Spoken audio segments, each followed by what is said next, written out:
Welcome to episode number 20 of Facilities First, sponsored by Hero Facility Services. My name's Paul McCarthy. Today, I have a gentleman joining me who I not only consider a friend, he's a Marine, he's an all around awesome guy. I'd like to welcome Dane Prevatt, with the Senior Facilities Manager at Dutch Bros Coffee. Dane, welcome aboard, brother. Thank you, man. Good to see you. How are you? Finally got you on. So now we're going to have some fun with you. There you go. Love it. So I always start out with some rapid fire and just kind of break the ice because a lot of people don't like going on live. They're like, what am I about to do? What if I make a mistake? So we make mistakes. You know me. So first question, what's your go-to Dutch Bros order? I have been drinking an Americano with salted caramel and heavy cream for about 8 years. Really? I like a lot of them, or a Palm Beach Rebel. But yeah, that's my go-to coffee. Kind of light. I'll throw a little soft top on there sometimes if I'm feeling I'm not holding my weight when it comes to the dad bod. So I try to, we'll see how it goes. See how I feel that day. Yeah. By the way, I have to thank you because when we first started talking, I said, will you please get a Dutch Bros in Melbourne? Because my daughter is driving me nuts about it. Well, they moved to Boca. Now you're building the one in Melbourne. Now they want to come back and live here. So I don't know if that's a good idea. Got to be careful what you wish for sometimes, right? Exactly. So are you an early bird or a night owl? I am early. I'm not the best sleeper, so I get up pretty early in the morning. But that's a benefit of going to bed early at night too. But yeah, I tell my team whenever we're traveling together, I'm like, hey, let's meet downstairs at 8. They're probably going to get a text at 7 because I'm sitting there bored. So most of them know now, so they get ready. They know the routine, so it's pretty cool. I'm not built for those late nights anymore. No, sir. It's something about it. No, so, I love it when it hits about 8:30. I'm like, oh, I'm close. So yeah, I'm about out of here. Bedtime's coming. It's right around the corner. Do you prefer pressure or purpose? I like purpose. Pressure, I think because of my history a little bit, pressure is not really something that I don't view it the same as some people, right? Mm-hmm. So I'm in the coffee industry. I'm not in the in an industry where people are living and dying by decisions. It's coffee. So I kind of lean towards the purpose side of it. I always feel like if it's intentional and thought out, I get more out of that. Pressure is something I think that people put on themselves, given the situation. And if you don't often make good decisions when you're under fire or under pressure, you can make mistakes. So I try to run with a little more purpose. I think about the things. If it's a little bit slower, it's a little bit slower. But if you got time to do it twice, you got time to do it nice. Yep, exactly. And that's a good segue because, by the way, thank you for your service. Thank you. I tell people all the time, when I was 18, nobody was going to yell at me, especially a Marine drill sergeant. No, sir. It's not that bad. Really. Yeah, you say that. It's funny because that's like the big takeaway is getting yelled at in boot camp. There's schools that I went to in the Marine Corps that I would do boot camp back to back before I would do that school again. Really? It's a lot. It's much harder. You have what they call gentlemen's courses that are hard, but they're not super intense. But yeah. I went to a school called Combat Water Safety Swimmer School. It was, I think, 3 or 4 weeks long. And I think other than the first 2 days, they try to drown you every day. So that's a little bit mental. So that was one of the schools I would do boot camp back to back. No problem. 26, 30 weeks. Don't care. I would do it again. I'm not doing 4 weeks in the pool. That was miserable. 4 weeks of trying to get drowned. That just sounds like a absolute blast. Yet another reason. Yeah, it's invigorating. Like it gives you a perspective on life, like and a brush with mortality. So yeah, that's true. That's true. Pretty wild. What's one word your team would use to describe you? This should be fun. I reached out to one of my people. One of the gals on my team, she's a project manager. She's killer. And I said, hey man, I need you to answer this question for me. What's something that you would, this is how I had no answer. I didn't know how people view me. I'm a team guy, right? Yeah. So I often try to just blend in with the program, and I don't want somebody to walk up and say, "Oh, Dane's the senior guy." I That's not really my thing. It's about those guys from Dutch Bros got it together. They understand the program. Yeah. She said ride or die. So that's three, Kat. Like, what are you talking about? But she said this sentence that really kind of caught me off guard. So this encapsulates your unwavering commitment to team goals and a shared vision. You provide steadfast support during challenges, fostering a positive and inclusive environment. Your open communication style encourages collaboration, and you're always ready to champion bold decisions when it makes sense. You back innovative ideas, invest in the growth of your team, making a lasting impact on our success. That couldn't have been better, because how I don't, back to my initial, like, I'm a team guy. Yeah. Um, when somebody that I said, hey, give me one word that describes me, that when they say that, I feel like that tells me I'm doing what I'm planning on doing, or I'm executing what I want to do. Well, it's That's like how I want to be. you and I just had a long talk the other day, and we talked about we're in our fourth quarter. Mhm. And so we're looking to leave impact and legacies with people. Yeah. And I think as you grow older, that's something that becomes more important. It's not about Oh, yourself. It's about yeah. what you leave behind. Yeah. So that's It awesome. really is. I don't want people to go like, oh, Dane really liked himself. Yeah. Who cares? Nobody, right? What that, like, that was like pretty impactful, that like I somebody that's a high level high performer thinks that I'm building the rest of this group, or I'm helping impact their success. And and that's that's ultimately what a leader or somebody in leadership should look out for. It's not about me, it's about everybody around you. that's awesome. That's awesome. So you segued into leadership. What's the best leadership lesson you learned the hard way? Uh I wrote this down. Um so there's kind of a so leading from the front is, it can be a bit of a myth, right? Like, I think that leadership's kind of in the middle. So like, and I can describe this as like, if you're on a patrol in the desert, or you have your 16 guys stretched out for a mile going across the desert.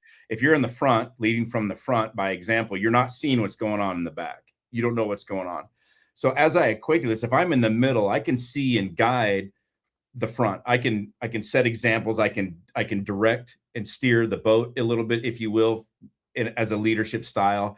But also, I can see the back. I can see what worked and what didn't work. If I'm always doing everything, or if I'm always trying to lead from the front and set an example, I don't know if it's working.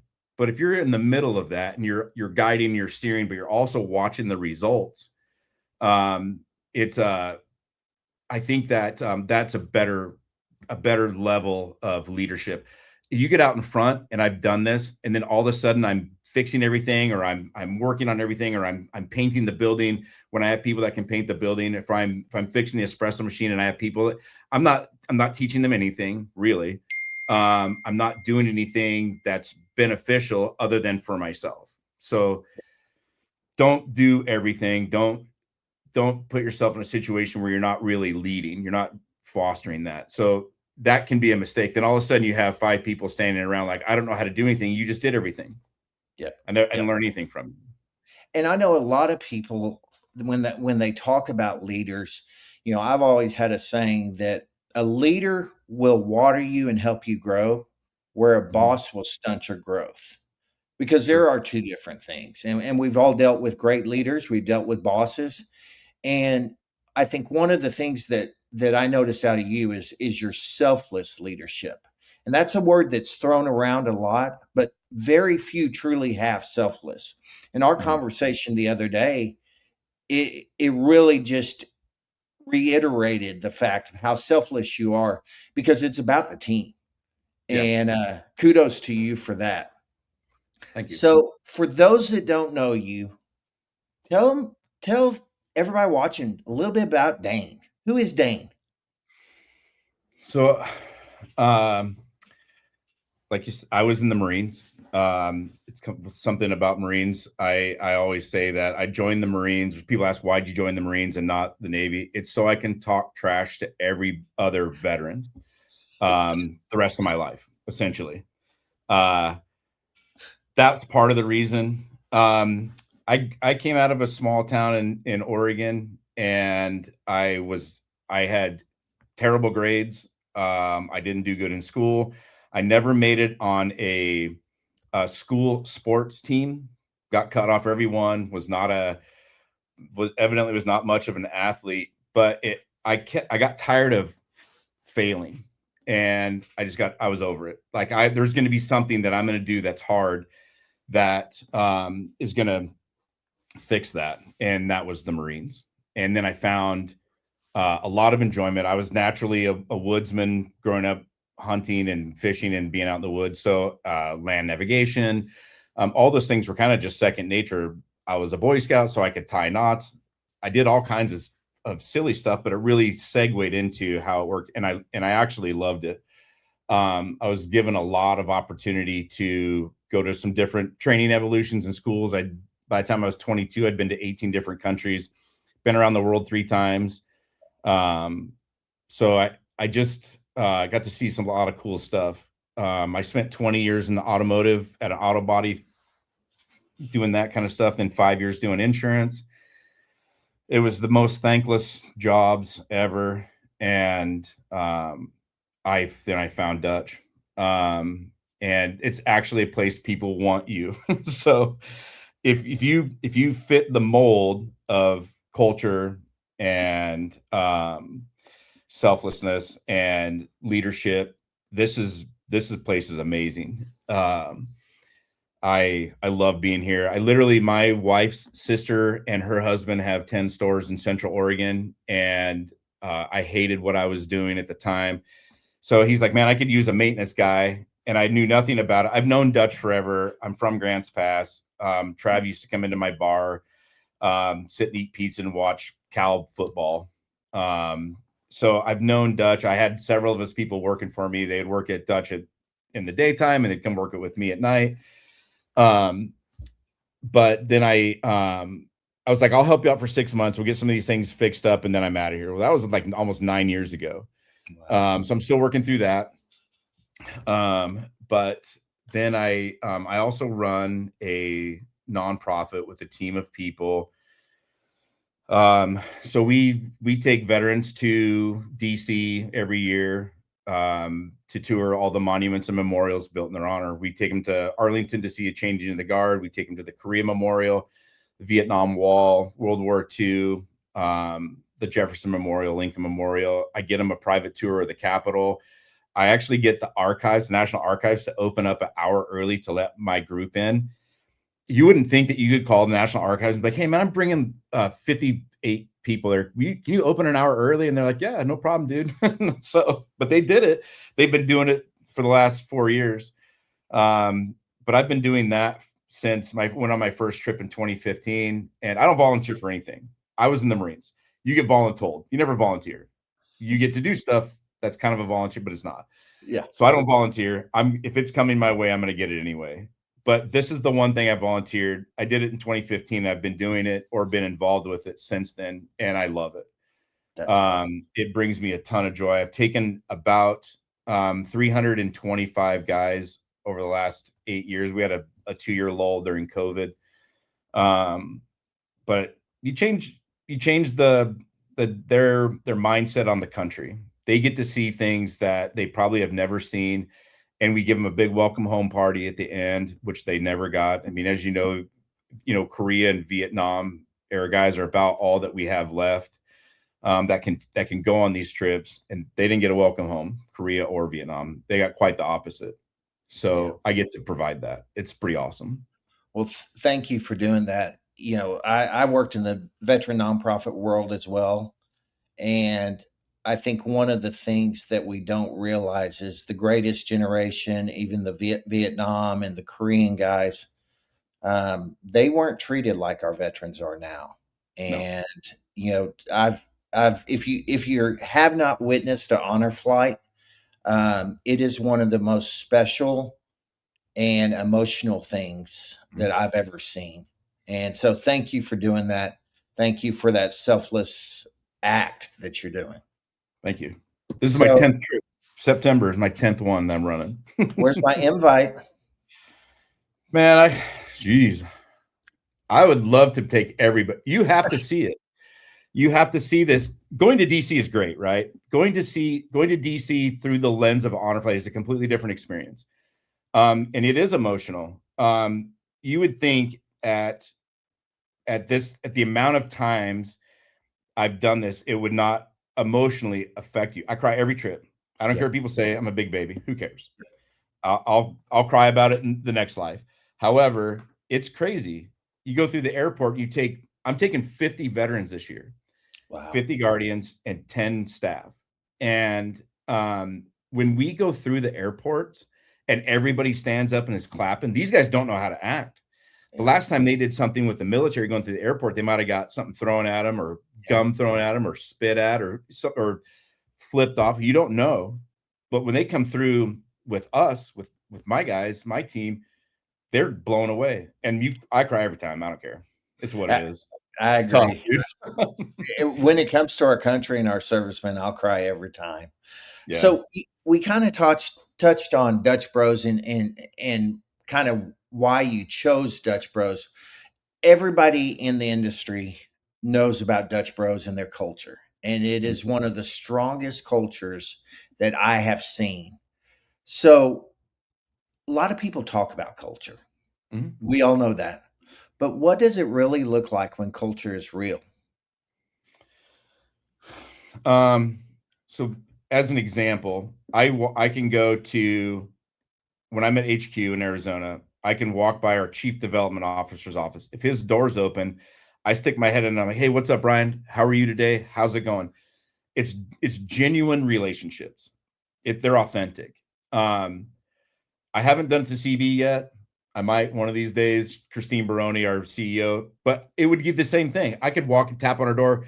"Hey, CB, how are you doing today?" And she'd be like, "Hey, how are you today?" And it's genuine, wants to know what I'm doing. That's real culture.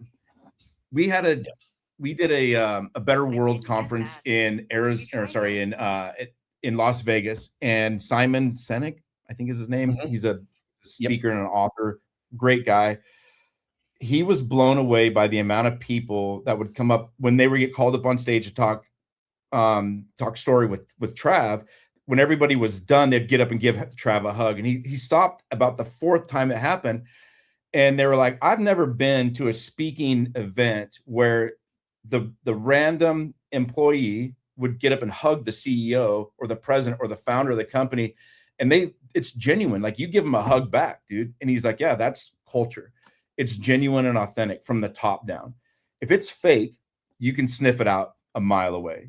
People, I would say, of our vintage, you can buy there can be some false motivations, right? You can tell people, love on your crews and your customers, and sometimes it can be a little disingenuous, right?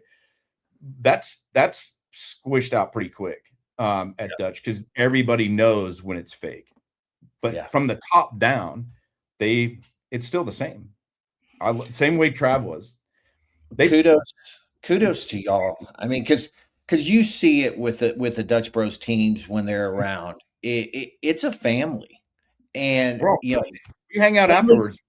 Yeah, family's overused a lot because people are like, "Oh, everybody uses it," but it truly is a family at Dutch Bros. So kudos to you guys, Yeah. and it kind of goes into the next question. I'm just going to skip that because I know that with Dutch Bros, people aren't a number; they're a person. Yeah. And I asked that, but we've already talked about that. Let's get into the fun part about your vendor partners, Yeah. those awesome people that you get to talk to.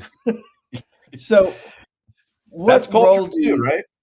Yeah, exactly. What It's role a do fit. vendor partners play in helping you and your team stay strong? It's a fit.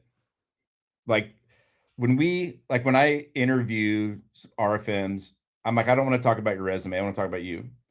I have asked some of um, our new hires, at what temperature do you take off brisket? Just to kind of understand, like this is a human piece. And I've had HR guys like, why did you ask that? I'm like, because I know they can do the job. They've been doing this for 30 years. Are they going to fit? Mm. We do the same thing with our vendor partners, right? So when we're talking to them, like, this is a rave. You're going to go into the music's loud. You're going to have a bunch of young people dancing around, singing, making coffee, shotgunning rebels, doing shotgunning espresso shots. It's going to be a little mayhem. If that culture is not your fit, then just tell me now. Either Yeah. you can do it after hours or we'll just work through other people. So when we interview or we bring on vendor partners, it's kind of the same thing. I vibe check. It's everybody, like, people can fix stuff. People, they have these great relationships in the field. They have, good technicians.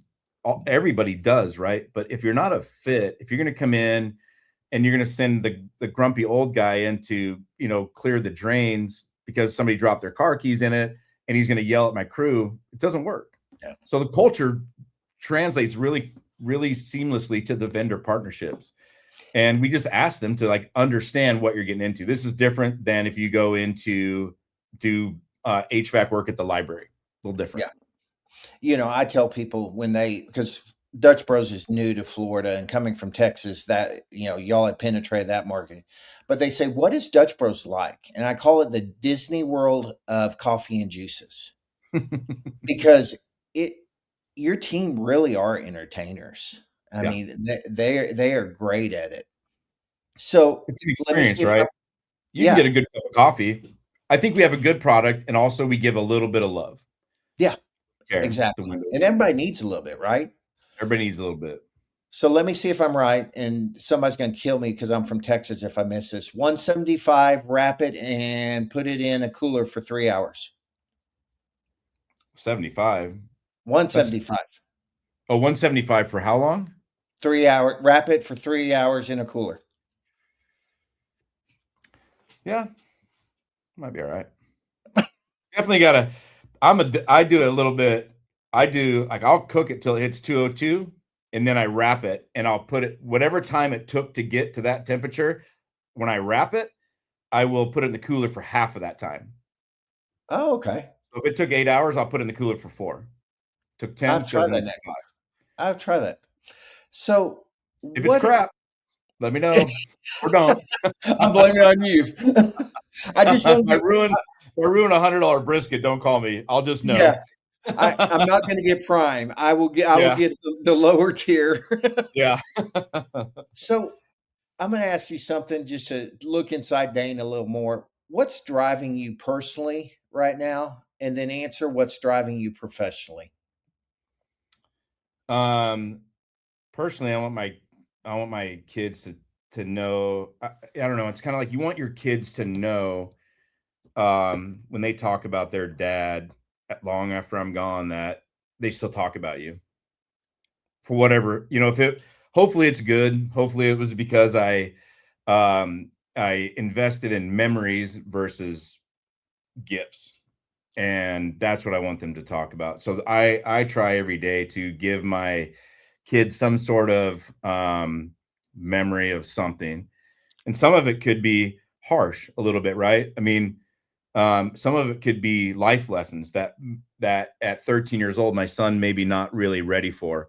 Yeah. But if I don't start now, I'm not gonna start. So I personally, that's my since my kids have come along in my life, that's been my number one driver. Um, so professionally, a little bit the same. I want people to know in 20 years at Dutch Bros, when they're looking back at the people that were influential, like Aaron Harris, right? I'll never forget that dude. He was our senior VP of construction, real estate, and development, way up the chain of my boss. I'll never forget him in a million years.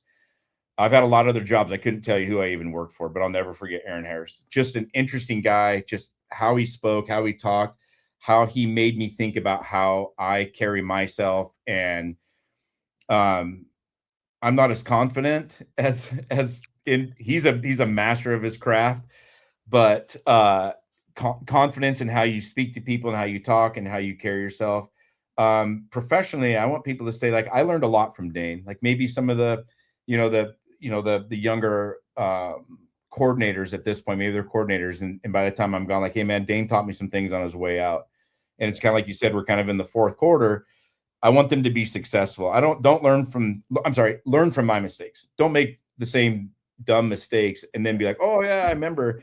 I want to tell them the oven's hot now. Yep. Don't touch it. It's So like I tell my boys is I can leave you $1 million, but you'll spend it. But if I mhm, leave you a legacy, you can't ever spend it. right. And that's that's the fourth quarter we're in. Yeah. So I end every show with the last two questions. So the first one is, what hill are you willing to die on, either in facilities or life? Um, just being um in both, right? People will talk about you after you're gone. I think that's the most I think that's the biggest thing. I don't care about today. I think it would if I was a ghost and I come back and people were like, man, that guy was all right. Hey, he was cool. Or at my funeral, like, I like that dude. He was, or in the professional, he was a hard worker. That's That would be awesome. cool. That's That's really professionally, he was a hard worker. Two, he was a cool guy. I liked him. He was all right. awesome. So All right. So here's one that's going to boggle your mind. What is one question I should have asked you, but I didn't know I should ask you it? um I don't know, man. So I don't ever people don't I don't other than a handful of tattoos, people don't generally know that I was ever in the military. So you sniffed that out a while ago and we talked about that a little bit. But I think probably one of the things I'm really proud of is the honor flight, and you picked up on that, and you knew about it. That's one of the things I'm super proud of, being able to take those guys to go see things that they wouldn't ever see. It's probably one of my happiest things. Like I've been doing it for 10 years now. This is my 10th trip or ninth trip. That's just one of the biggest things that I love. But I don't know. I mean, you kind of asked me all the things that are important to me. We talked Yeah. about our leaving a bit of a legacy, leaving some memories. The veteran community you're involved in, it's a big deal. But like probably one of my favorite things, but you got it, was the honor flight stuff. It's pretty cool.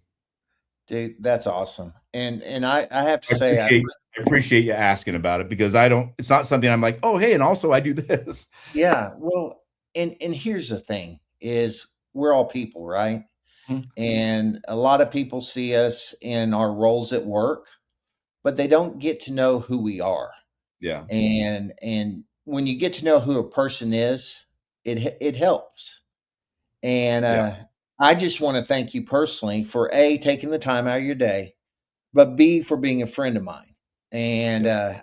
once again, I appreciate your service, and I look forward to talking to you more in the future. Yes, So, sir. with that, we're going to bid adieu to everybody. And thanks for coming on the show. And we'll see everybody next time on Facilities First. Bye. Take care, y'all.